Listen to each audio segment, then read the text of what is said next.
Anda kembali menyaksikan Breaking News, pemirsa. Saat ini Anda sedang menyaksikan sidang sengketa Pilpres dengan menguji saksi ahli. Kali ini saksi dan ahli yang dihadirkan dari kubu 03 yakni Ganjar Pranowo dan juga Mahfud MD. Di mana hari ini ada sebanyak 19 saksi yang dihadirkan, terdiri dari 9 ahli dan juga 10 saksi fakta.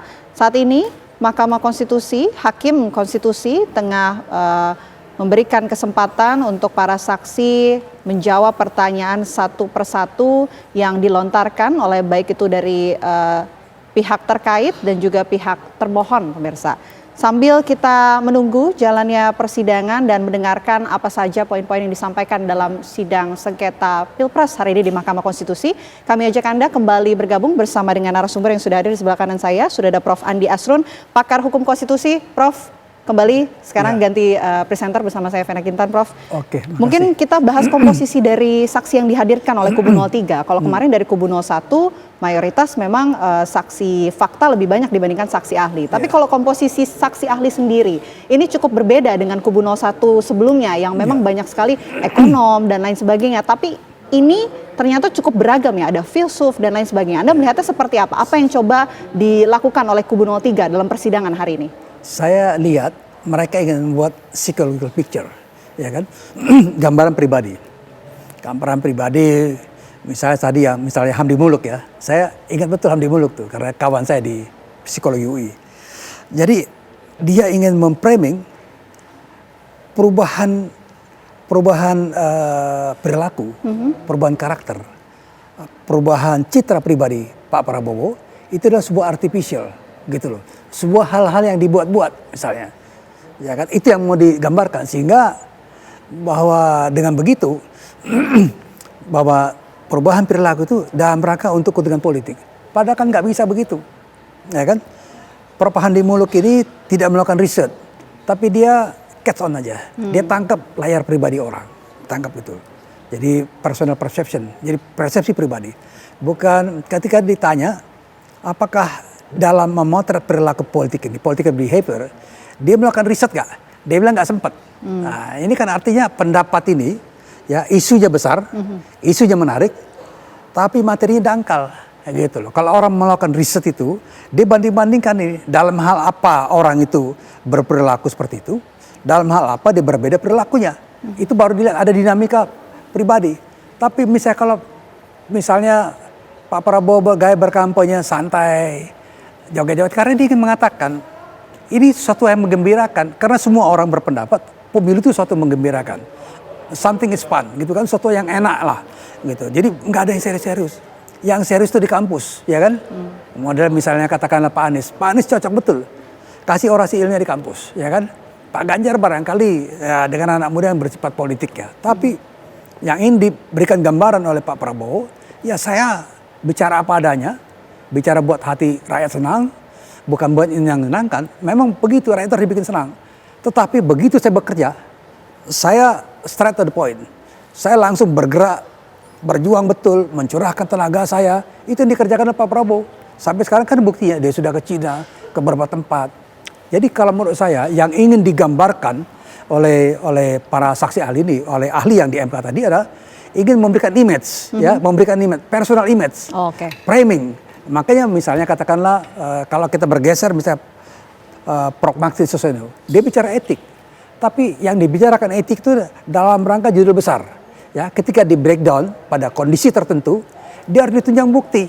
Kalau dia katakan pelanggaran etik, pelanggaran etika penyelenggara negara, bernegara dan sebagainya, harus dia lampirkan, harus didukung dengan supporting by data, supporting by bukti. Oke, seperti yang tadi disampaikan oleh salah satu saksi, yakni Romo Magnis sempat berdebat juga dengan Yusril, saksi ahli, Yusril Iza Mahendra sempat berdebat mengenai etika dan juga filsafat. Ada beberapa yang disampaikan juga mengenai bansos, kemudian nepotisme. Anda melihatnya seperti apa? Kapasitas dari Romo Magnis menyampaikan hal tersebut mau diarahkan kemana sebetulnya, Prof? Saya lihat ya, Romo Magnis ini bicara sebagai ilmuwan, ya, sebagai guru besar filsafat.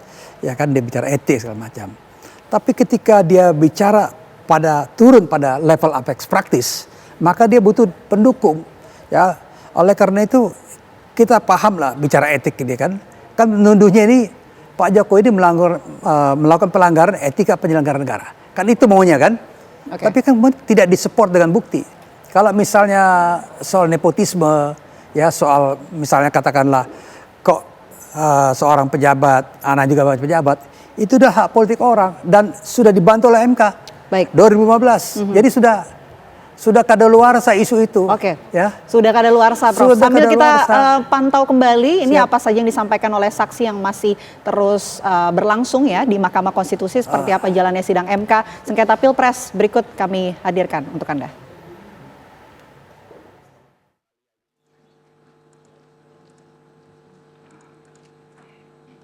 Mohon bersabar semuanya karena keterangan saksi ini bersambung dengan keterangan ahli tadi.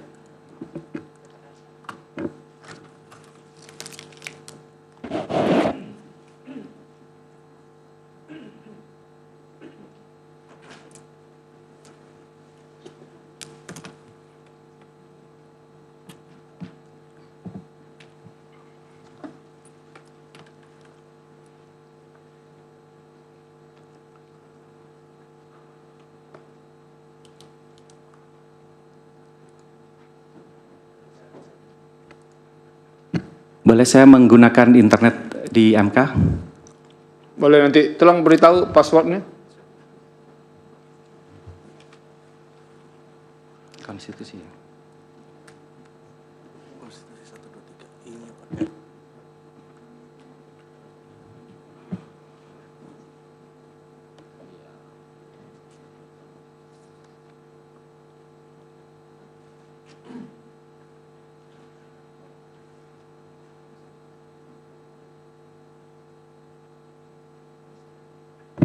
Tes. Baik, Yang Mulia, supaya agak lebih leluasa. Oh, mohon maaf, ini internetnya belum diterima. Tapi nggak apa-apa, saya perlihatkan aja. Kan data yang di Anda kan sudah ada tadi. Ya, betul. Ini Yang Mulia, kalau saya zoom. Ini di situs namanya web.archive.org. Nanti kita bisa memasukkan alamat situs apapun di sini. Jadi kalau saya lihat di web archive ini ada 147 capture terhadap situs KPU. Nah, situs-situs lain yang mengcapture seperti ini juga cukup banyak. Saya baru ambil salah satu saja. Nah, ini kalau bisa dilihat di sini. Ini jamnya. Jadi kalau saya lihat di web archive ini ada 147 capture terhadap situs KPU. Nah, situs-situs lain yang mengcapture seperti ini juga cukup banyak. Saya baru ambil salah satu saja. Nah, ini kalau bisa dilihat di sini. Ini jamnya 18.30, progresnya sudah 46.000 yang seperti tadi sudah disampaikan. Oke, itu suara yang awal tadi ya? Ya, Oke. ya. Nah, penambahannya menuju pukul 21.46 tuh di mana bisa dilacak? Ini yang saya perlu internet tapi belum connect ini, Yang Mulia. Konstitusi paling besar. K besar. I-nya pakai. Oh iya, makanya.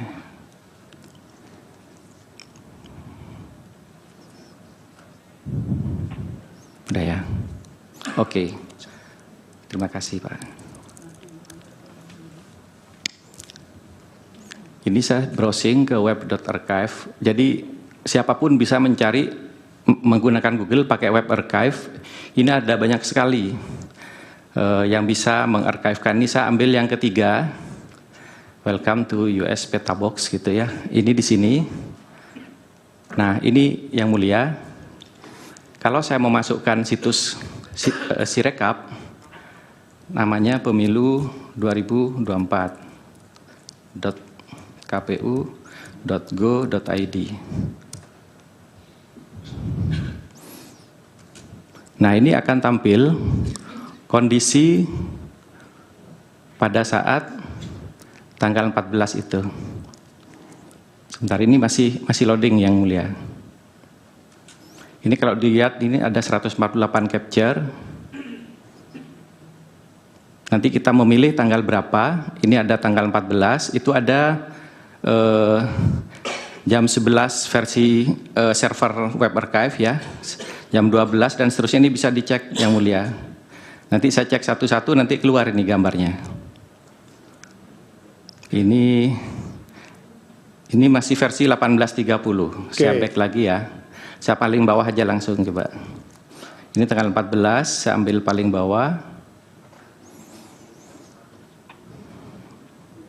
Masih sama, jadi belum ada yang berbeda. Sampai menjelang pukul 21.46 itu masih sama?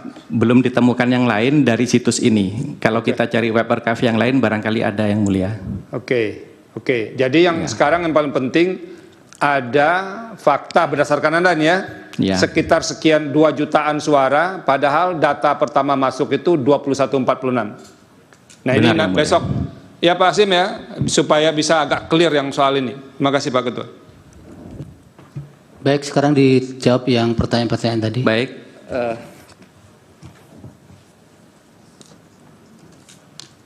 Terima kasih dari Pak Heru yang pertama. Kebetulan saya juga sudah menyiapkan jawaban untuk ini. Ini front end atau back end? Ini front end. Sudah saya tulis di sini bahwa saya membuat lewat front end. Ya, jadi front end karena KPU menyiapkan situs pemilu 2024. Kita ambil dalam 15 menit sekali, benar-benar terjawab. Kemudian polanya sudah saya sampaikan tadi. Ini bisa disimpulkan sendiri. Ini nggak pernah bergerak, jadi saya nggak tahu apa kesimpulannya. Silahkan disimpulkan sendiri. Kalau menurut kami sebagai orang yang pernah belajar statistik, ya ini sudah terpola. Artinya paling tidak dipilih TPS mana yang akan dinaikkan, kan begitu. Itu analisa dari saya sebagai orang IT. Ini kalau dilanjutkan ada sekitar 950 data, 950 kali upload. Jadi maaf 975 kalau nggak salah sebentar ya.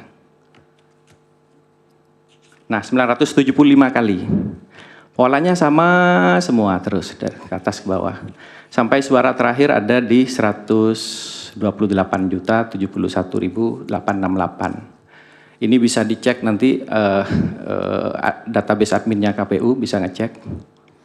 Jadi seperti ini datanya Yang Mulia. Kemudian ditanya apakah ada kesalahan-kesalahan. Saya sudah siapkan juga. Kesalahan-kesalahan itu ada di sini. Ini checksum jejak perubahan. Jadi kalau ada kesalahan ada di jejak perubahan ini. Yang ada 441.000 kali itu. Salah satunya adalah salah satu jenisnya adalah perubahan-perubahan. Contoh perubahannya seperti ini, mudah-mudahan terlihat. Saya agak zoom ya, contoh perubahan dari data lengkap menjadi rusak. Saya bahasakan rusak karena seperti ini. Ini ada TPS ID sekian, silakan nanti KPU bisa ngecek. Mudah-mudahan terlihat. Awalnya ada data nih, lengkap. Status suaranya true, status ADM true. Gitu ya, C1-nya juga ada, kemudian tiba-tiba berubah menjadi suara paslon hilang. Gitu. Kemudian suara sahnya berubah angkanya, suara tidak sah juga berubah, suara total berubah. Kemudian itu jam 18, jam 23 berubah jadi seperti semula untuk data ADM-nya atau data administratifnya. Suara paslon masih terhapus. Ini contoh. Kemudian ini contoh perubahan dari data lengkap menjadi kosong, ini contoh nih. Ini jadi habis sama sekali kecuali C1-nya ya. Ini contoh. Ini awalnya ada semua, ini sengaja saya tampilkan sebagian aja ininya, kemudian menjadi hilang. Ini ada, hilang. Oke, ada juga pola yang lengkap menjadi tidak lengkap, jadi sebagian hilang, sebagian masih ada. Bisa di zoom silahkan nanti kalau ini filenya sudah saya share. Ini ada satu lagi, suara paslon dihapus atau berubah. Nah ini contoh. Tadinya Saudara ada. saksi, Iya. bisa nggak Anda mengemukakan beberapa data yang Anda dapatkan itu, suara yang berubah, yang hilang itu pasangan calon mana yang unggul? Ini kan cuma 3 pasangan calon itu. Iya. Banyak sekali Yang Mulia sama-sama ada. Baik yang unggul 01, 02, 03 sama-sama ada Yang Mulia. Bukan sama adanya yang besar suaranya begitu. Artinya menang di TPS kami itu. Kami tidak bisa menyimpulkan itu Yang Mulia karena datanya kotor sekali. Jadi boleh dibilang saya tidak percaya dengan data Sirekap saat ini. Iya kan, kalau kami hakim kan nggak boleh sampai ke kesimpulan seperti itu dulu. Iya. Makanya harus ditelusuri dulu. Makanya pertanyaan saya tadi kepada Anda itu, ada enggak yang bisa Anda buktikan? Misalnya ini, kalau misalnya yang unggul 03 itu kemudian suaranya berubah, atau yang unggul 01 suaranya berubah, atau 02 suaranya paling rendah dia berubah. Ada enggak yang kayak begitu? Semua yang ditanyakan Yang Mulia itu ada semua kasusnya.